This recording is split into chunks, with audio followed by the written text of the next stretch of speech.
Welcome back to Spirit of the Outdoors. What I did today was built me a rocket stove. It didn't take me long to build this either. I went to we have a welding shop where my dad does some welding, and I gathered through the scrap pile.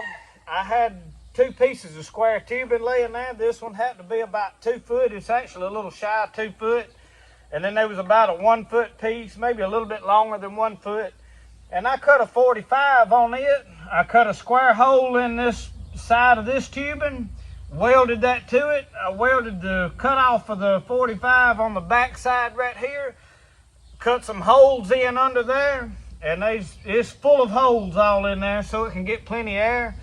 I had about a 16-inch piece of rebar laying there, and I cut 4 inches off one side of it, and that left me with an 8-inch piece that I put across, and then I welded 2 short pieces onto it to make a symmetrical X, or whatever you call it. But and then I had I think this is 16 gauge or about 1/8 inch something, little piece of plate that was scrap where they redid a table, and that was the surface for it. And I know that sounds thin for the surface of a table, but it's a jig for making those metal trusses, and it just needed to be thin. It's laying on long runs of tubing, and that was the cheapest way to build it and keep it straight. But when they redid it, that was cut off. So all of this was reclaimed scrap material, which is the way I like to do things. No money in this at all. And it literally took me longer to gather up the stuff than it did to build the stove itself. Now what I've done is built a fire in here. This allows me to use a small amount of wood. Now obviously I've been testing it and playing with it and had a fire going, and I've been playing with it and done boiled the water. And this pot holds about 2 quarts of water. It boiled the water within somewhere around 10 minutes. Now, yeah, I know that's longer than what your little pocket stoves and stuff like that boil, but we're talking about boiling 2 quarts of water, not a cup full. So the reason though that I wanted to build this is what I want to talk about is survival mentality.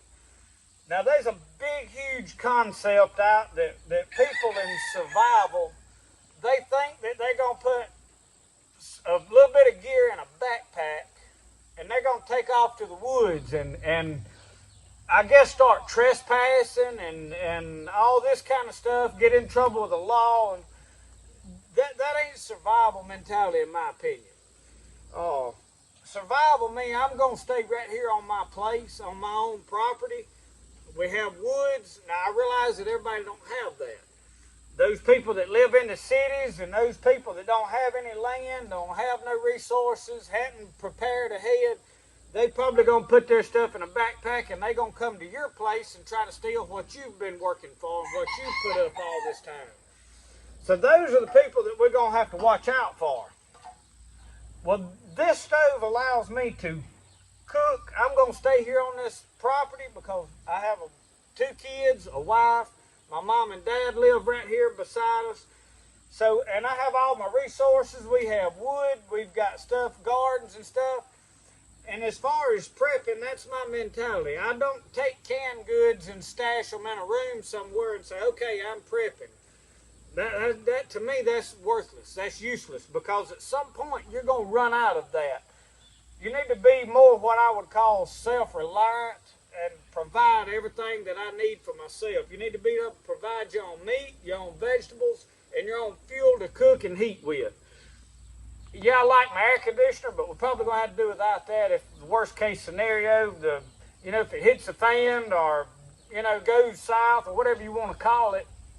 If that situation happens, well, then you're also not going to be able to go, if the power goes down in this situation, you're probably not going to be able to go to town and buy butane for your fish cookers and all that kind of stuff. So any resources that you've got to have fuel that you got to go buy, gas generators, all that kind of stuff, at some point you're going to run out of all that. This, I'm never gonna run out of wood because I mean there's an abundance. And the rest of my life, I could cook every day on this and never burn up the amount of wood that I have, as far as trees growing, all of that. So that's why I built this. Now I can smoke. I have a smokehouse that I can cook in. I have a smoker right there I can cook on, which the smokehouse is more for preserving meat, but I can make sausage and stuff like that in it. The smoker, I'm doing 6 to 8, 12-hour cooking for, you know, hams, turkeys, anything that I want to smoke like that. Wild hogs, I can put all that on there and cook that. But like cooking fish and stuff, I want to fry fish. This is going to work for that. Now I do have a fire over there. I can build a big fire, and I have a grate that I can put over that fire pit. I have a tripod. I can hang a pot to cook stew on over it, so I can cook over that fire the same as this. But if it's pouring down rain and I want to cook, I can drag this up under my lean-to, and I can go to cook under there. I can use a whole lot less amount of wood, but the biggest thing is right now we're in the middle of August, or the first half of August. It's too hot to build a big raging fire. So I can build a small fire that I can sit here and handle, especially if I want to make medicine out of plants or whatever else. I can do that with this little stove and not burn up a bunch of wood, not get too hot. I can get over here under a shade tree. I can move it around to wherever I want to and do this. So I just wanted to show you my little stove and how it was working, and I've just about probably crammed too much wood in it sitting here talking, but it catches up fairly fast. And once you get it started rolling, you can slowly sit here and feed it, work with it. The amount of wood, like 4 or 5 pieces like this, will cook in there for 10, 15 minutes. I already boiled this water while I was testing it, playing with it. And then I went and gathered up cameras and actually done filmed this one time with a camera that didn't want to record, so we had to start over. But anyway, it works real well. You can use a small amount of wood. These pieces I've got here is stuff that I cut off of when I was building raised beds for my plants out back.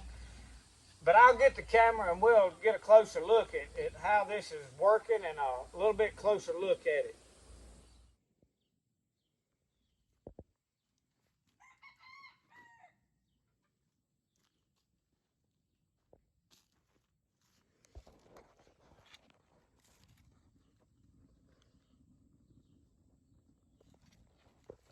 Probably use some larger holes up under there, but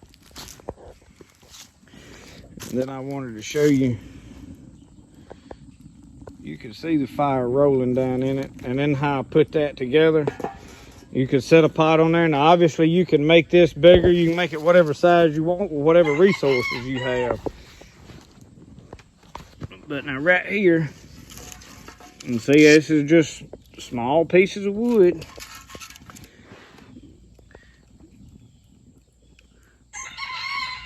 I think that it would probably be good if I had put some holes right down here, and I may come back and do that, do some more testing. But now guys, there's plenty of designs on Facebook, on the internet, on YouTube, everywhere on building these things. So you can look up how to build this.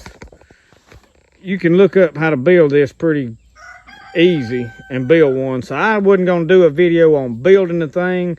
I just wanted you to get a good look at how I built this one and it working. But I thought it would be a perfect little thing to make tea on, just for a small confined fire when I don't really want to build a whole big fire out here and burn up a whole bunch of wood. This is the perfect little thing.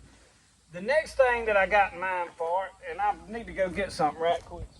The next thing, and I'm going to set this on the edge of this table because I really ain't doing nothing but heating water up. It really ain't too hot to move. It's a little too hot. Alright, the thing that I've got right here is this is a privet shaft. This is what I've been going to make some arrows out of. And it's about to get time to start getting geared up for bow hunting. So to straighten these arrows, and you can see they bad crooked. Well, to straighten them, you heat these bins.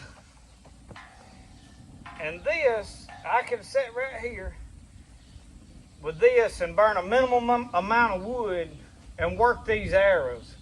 Where I normally would do this over a fish cooker or something like that. But I can heat one little spot right there a whole lot easier than I can with my fish cooker or whatever else. And here's the next catch. Then I can take that, I can stick it right under there, bend it. Or I can come right out here and pinch it under that, depending on where I need to bend. So this little stove right here is going to give me a lot of options of things that I can do. I'm burning a small amount of wood and it's putting out a good bit of heat. So I know there's a lot of videos on them out there, but I've really not heard anybody talk about how useful they are for the type of stuff that we do. I want to get away from using as much butane as I can, not because I'm worried about the butane being harmful or anything. It's just a resource that I have to go buy, and I have plenty of wood. If I can get something that'll cook as well with wood, and I'm not going to say this is going to cook well, because I can turn that butane on and set it and walk off, and I ain't got to come back to it. It's going to sit there and cook that. This you've got to sit here and play with, but if this is, if it's necessary, I can make this work for me. But I just wanted to show y'all this. Thank y'all for watching my videos. We'll see y'all next time on Spirit of the Outdoors. Remember, the best way to do things is the way you like to do it. Y'all have a good one. We'll see y'all next time.